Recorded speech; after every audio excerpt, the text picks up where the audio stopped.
Salut à tous, on est en période un petit peu de virus là, ça y est ça commence, c'est vrai qu'on est tous un petit peu malades les uns après les autres. Donc j'avais juste envie de revenir sur des bases en fait d'hygiène de la maison parce que c'est vrai que bon, que vous soyez assistante maternelle ou que vous soyez maman, parfois on se perd un peu, surtout avec les attractivités commerciales de tel ou tel produit qui font que finalement on en a plein sur l'étagère et puis qu'on sait plus trop lequel utiliser pour aller à l'essentiel. Donc là j'avais juste envie de vous recibler un petit peu les connaissances que vous pouviez avoir sur le sujet. Si ça vous intéresse, n'hésitez pas à la fin de ma vidéo à me laisser un petit pouce. On commence par la base, c'est la température de la maison. Vous savez que c'est à peu près vers 19 degrés, c'est assez important parce que ça va jouer aussi sur en fait les micro-organismes qui vont vivre là chez vous, parce qu'il y en a de toute façon. Et puis c'est important aussi d'aérer chez vous. Alors au moins 5 minutes par jour, même quand on est en hiver et qu'il fait froid. C'est vrai qu'il y a des gens qui aiment pas trop ouvrir les fenêtres quand il fait froid parce que ça fait travailler le chauffage, mais c'est hyper important pour renouveler l'air de la pièce. Même si vous avez des VMC, des aérations aux fenêtres, etc. Il faut vraiment ouvrir grand, tout aérer, secouer les lits, essayer d'avoir aussi une aération des pièces comme justement la salle de bain ou les toilettes. Si vous sentez qu'il y a de l'humidité ou qu'il y a des odeurs, c'est que c'est pas bon en fait, c'est que l'air n'est pas sain, donc on aère le plus possible. Et puis dans la maison, si jamais on est présent en journée, notamment si vous êtes assistante maternelle et que vous mettez des enfants à la sieste, on réaère à chaque fois après qu'il y a eu des siestes, des moments confinés en fait. Même si c'est dans le salon, on joue pendant 2 heures, au bout d'un moment on peut peut-être changer, renouveler un petit peu l'air de la pièce, ça c'est vraiment un peu la base. Et puis, si jamais on veut que ça sente bon chez soi, on évite les parfums d'ambiance et on essaye de privilégier des choses hyper naturelles. J'ai envie de dire des fleurs, même si c'est pas spécialement la saison, mais des plantes séchées, enfin voilà, des choses comme ça. Et on se méfie aussi énormément des huiles essentielles, puisque en théorie, il y a quasiment toutes, enfin, je m'y connais pas spécifiquement sur les huiles essentielles, il y a des exceptions, mais enfin moi j'ai retenu qu'il fallait vraiment les éviter au plus pour les enfants en bas âge, les femmes enceintes, les femmes allaitantes, etc. puisqu'il y a des propriétés des fois aux huiles essentielles qui ne sont pas bonnes pour ces personnes un petit peu plus fragiles. Il faut aussi penser quand vous faites votre ménage qu'il est possible d'utiliser toujours les mêmes produits. Alors déjà il y a une façon de faire qui est une façon de faire assez naturelle, c'est le nettoyage vapeur. Je sais pas si vous connaissez, mais ça désinfecte les surfaces quand vous êtes à 150 degrés avec un nettoyeur vapeur. Donc ça peut être un moyen très simple de nettoyer chez vous. Et puis sinon, les produits vers lesquels se tourner le plus, il y en a 3, donc je vais vous les détailler un peu. C'est le savon, c'est vraiment... on a tendance à oublier que c'est la base, mais le savon noir, le savon d'Alep, le savon de Marseille, c'est bactéricide, donc c'est très utile, même sur les surfaces, et puis surtout sur vos mains. Et puis pour les surfaces, privilégiez le vinaigre blanc ou vinaigre d'alcool, parce que lui, il a plein d'effets. Donc je sais pas si vous avez ça chez vous, mais c'est vraiment génial, c'est détartrant, surtout si vous le chauffez. Donc quand vous voulez nettoyer des robinetteries par exemple, ça peut être super pratique de le chauffer avant de l'utiliser puisque ça va bien marcher. Il est aussi dégraissant, il est détachant sur le linge ou voilà, je sais pas, vos serviettes de table, n'importe. Il est désinfectant, donc pareil, pas désinfectant pour tout, mais quand même il est désinfectant globalement. Donc même si vous avez par exemple un endroit où vous savez que les enfants jouent et que vous voulez passer un coup de quelque chose qui va vraiment bien laver, avec le vinaigre blanc ce sera suffisant. Et il est aussi désodorisant, même si il va lui laisser une odeur qui va être assez inconfortable pour certaines personnes, mais cette odeur elle s'en va vite, surtout si vous aérez, on y revient toujours. Vous pouvez aussi le coupler à autre chose qui est utile aussi, qui s'appelle le bicarbonate de soude, que vous connaissez peut-être. Attention, si vous mélangez du bicarbonate de soude avec du vinaigre et que vous ne l'avez jamais fait, vous allez peut-être être surpris de la réaction chimique, ça va partir en ébullition. Donc ça mousse, puis après ça retombe.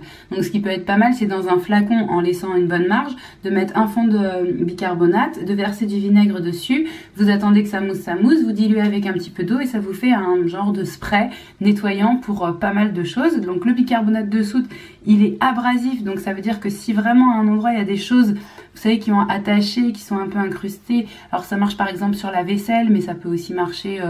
je sais pas, sur des produits de loisirs créatifs que vous avez utilisés ou des jouets, n'importe, qui ont vraiment été salis et vous avez l'impression qu'il faut frotter avec le bicarbonate de soude, ça va partir plus facilement. Et il est aussi désodorisant. Pardon pour ma voix, je parle des virus et j'en ai justement un.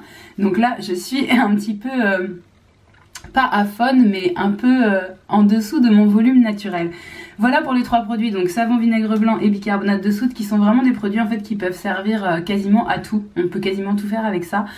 Il y a aussi des choses qui peuvent être utiles aussi à utiliser dans le cadre par exemple de l'accueil d'enfants. C'est les désinfectants alimentaires. Donc si vous avez à désinfecter des choses qui vont être en contact après avec la bouche des enfants, les désinfectants alimentaires, c'est pas mal. C'est des produits vraiment spécifiques que vous pouvez trouver soit sur internet, soit dans plutôt les magasins bio, j'ai envie de dire, puisque en grande surface classique, personnellement, je n'en ai jamais vu. À vous de me dire en commentaire si je me trompe et que vous en avez déjà vu quelque part. N'hésitez pas, si vous en utilisez, à dire quelle marque et si vous en êtes content.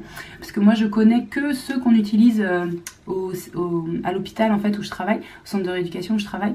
Je connais que ceux-là et c'est pas des choses destinées aux particuliers, c'est des choses destinées aux usages professionnels. Donc là, je vous en parle pas. Pensez aussi, puisque là on parle de l'alimentation, tout ça, que en théorie votre réfrigérateur doit être nettoyé 1 fois par mois.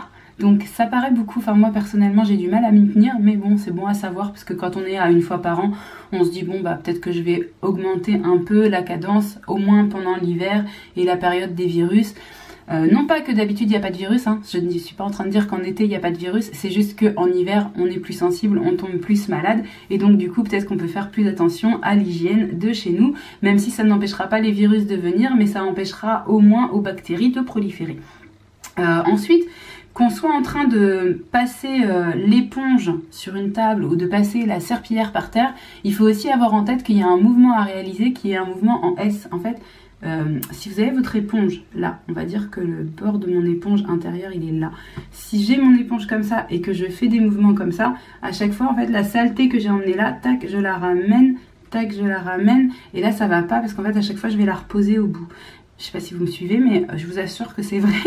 On avait même fait une formation ménage au boulot pour être sûr de bien nettoyer les surfaces sur lesquelles on posait les patients, et c'était quelque chose qu'on nous avait dit et là qu'on nous a redit à ma formation d'asthmate, donc je me suis dit peut-être c'est quelque chose que tout le monde ne sait pas, je vais en parler. Dites-moi si vous étiez déjà au courant. Normalement du coup il faut faire un geste en S comme ça, la saleté qui est là elle reste toujours là et tac, à la fin on nettoie et on recommence. Voilà, donc dites-moi si vous étiez au courant de ça, dites-moi si c'est un détail qui vous intéresse.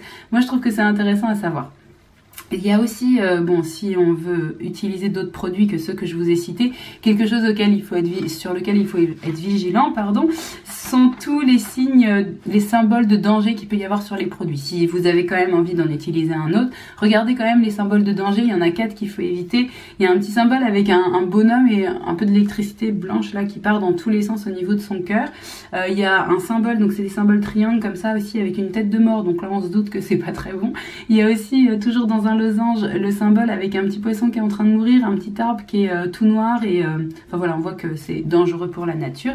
Et il y a aussi un autre symbole avec un point d'exclamation, donc ces 4 symboles là on essaye d'éviter et on va plutôt se tourner vers des produits bio. Alors bio ça veut pas dire pour les gens qui ont de l'argent etc ou qui sont plus écolos machin, ça veut juste dire que en fait on revient aux sources quoi. Donc en fait avant, il y a très très longtemps, tout était bio. Et maintenant qu'il y a eu plein de modifications chimiques dans l'industrie, dans la façon de cultiver les choses, de confectionner les produits, etc. Maintenant, on n'est plus du tout dans quelque chose de naturel. Donc, pour se retourner vers du naturel, il faut partir vers du bio. C'est vraiment ça qu'il faut avoir en tête. Et donc, les labels bio un peu qui vont être de référence, ça va être EcoCert, Natrou, BDIH, Nature et Progrès, Écolabel européen, NF Environnement, tout ça, c'est des critères en fait, si vous les voyez notés sur le produit, qui vont vous permettre de vous dire que c'est quelque chose quand même qui a été un petit peu contrôlé et qui permet de se dire que c'est un petit peu plus naturel. Voilà, bon, j'ai fini. J'espère que ça vous a intéressé et que c'était pas... C'est un peu éloigné de certains sujets de la chaîne, je pars un peu dans toutes les directions ici, donc j'espère que c'était pas trop éloigné de vos attentes à vous. N'hésitez pas à me dire vraiment ce qu'il en est, soit en laissant un pouce, soit en laissant un commentaire, soit les deux. Et puis quant à moi, je vous retrouve très très vite dans une prochaine vidéo.